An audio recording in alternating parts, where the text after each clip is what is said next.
이파리가 최근에 이렇게 조금 이래 입자루가 서고 바닥바닥하게 이렇게 모아진 상태입니다. 굉장히 마분치 좀 두껍게 이렇게 자랐습니다. 이제 1차 비대기를 지났습니다. 1차 비대기 지났는데 이런 과가 근처에는 없을 것 같습니다.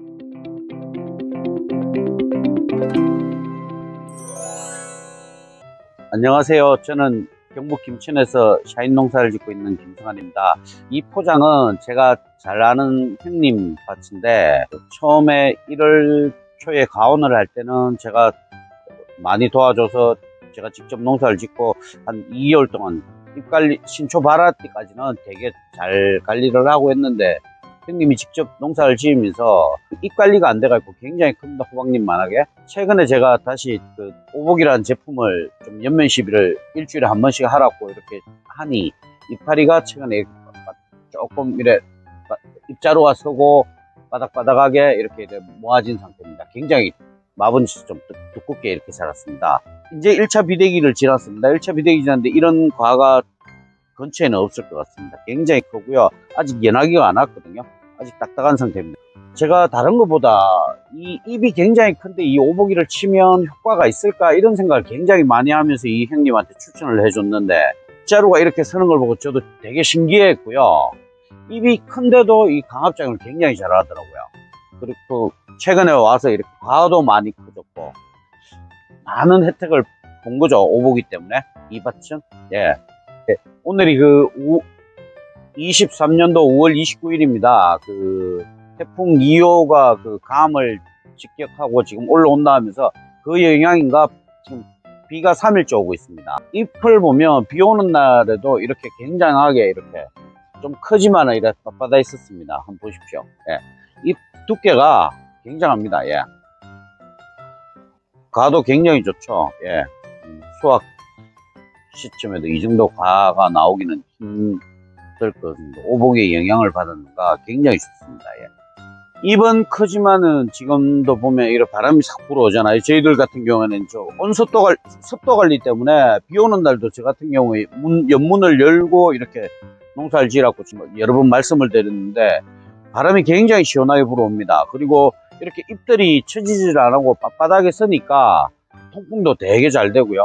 통풍이 잘 된다는 거는 잿빛 곰팡이나 다른 균들이 없어진다는 거죠. 병균이나 그 균에 되게 강하다는 그런 걸 이제 오복이를 처음으로 해서 잎 자루가 서니까 그런 효과를 보는 거죠. 예. 이 포장은 그 오복이를 봉지 싸기 전에는 10일에 한 번씩 방제를 하는데 영양제나 약이나 모든 거랑 혼용이 됩니다. 오복이는. 그렇게 해서 뭐 한 10일에 한 번씩 이렇게 주기적으로 방제할 때마다 계속 들어가고요. 이제 연하기가 오면 제가 뭐 한 2회 정도 간주를 하고 뭐 한 수확 한 달 전에는 일주일에 한 번씩 한 4회 정도 할 예정이거든요. 물론 경도나 당도, 뭐 무게감 이런 것 때문에 오복이가 굉장히 큰 역할을 하는 것 같더라고요. 뭐 정상작용할 때 애들이 그 입이 크면 일을 못 한다 그래서 제가 굉장히 걱정을 많이 했는데 오복이 간주하고 연면 시비하면서 이렇게 조금 이 포장이 변했습니다. 가도 굉장히 커졌고요. 물론 수확 시기도 이제 당기겠지만은 통풍이 됩니다. 바람이 들어와요. 바람이. 잎이 이렇게 큰데도 성공한 케이스죠. 원래는 2023년도는 굉장히 성공한 케이스입니다. 지금 노지가 한참 지그린 처리하고 있는 시기인데 잎들 끝 적심을 하면서 잎들이 이제 커지는 시기거든요. 저 같은 경우에는 뭐 가능하면 오복이로 조금 잎 억제를 살짝 걸어줘서 잎 관리를 좀 해주는 게 굉장히 좋을 것 같습니다.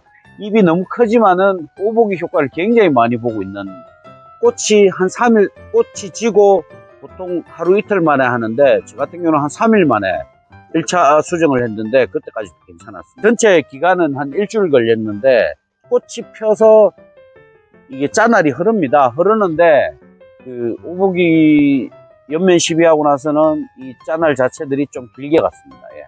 오복의 제일 장점이 모든 약이랑 혼용이 되고 영양제랑 혼용이 되고, 1차 지별인 전에 꽃이 한참 필 때도 뭐 다른 영양보다는 꽃이 오히려 오래 가니까 더 효과적이죠.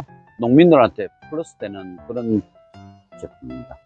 약해 없으니까 많이 치시고요. 이런 과일 만들 수 있습니다. 굉장히 크죠.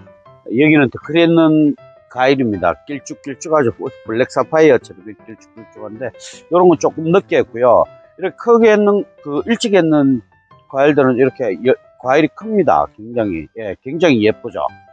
예, 뭐 이것도 다른 집은 더 크리했는 집은 이렇게 크지 않다 하는데 여기는 굉장히 큰데 오복이랑 같이 옆면 시비하면서 굉장히 좋아졌습니다.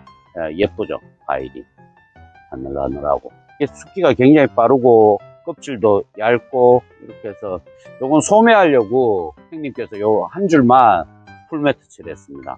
처음에는 과일이 되게 작아서 스트레스 많이 받았는데 비대기 때 뭐 오복이 한 2번 정도 옆면 시비하고 나서 그런가 입자루가 서면서 이것도 좋아졌었어요.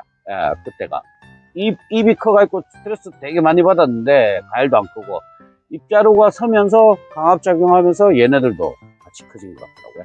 이렇게 빳빳하게 서고 이러니 열매들이 좋은 것 같아요. 그래도 오복이 옆면 시비하고 나서 좀 좋아졌으니 뭐 꾸준하게 살포하겠죠 이제는. 초기 뿌리 발건제 대용으로 오복이를 간주를 하고요. 그리고 잎 관리는 또 오복이로 하고 오복이 옆면 시비와 오복이 간주로 뿌리와 잎 관리를 잘 해야지 고품질 샤인머스켓이 나올 것 같습니다. 지금 시점이 5월 29일인데 지금 노지 한창 1차 지브레인 담그고 있습니다. 뿌리 발건제를 안 넣었다면 오복이를 한번 간주하시고 그 다음에 오복이를 옆면 시비를 하시면 1년 농사가 쉬워질 것 같습니다. 고품질 샤인머스켓 가는 길은 오복이가 확실한 것 같습니다. 샤인머스켓 농가 여러분, 오복이 꼭 사용해 보시고 고품질 샤인머스켓 생산하십시오. 오복이 화이팅!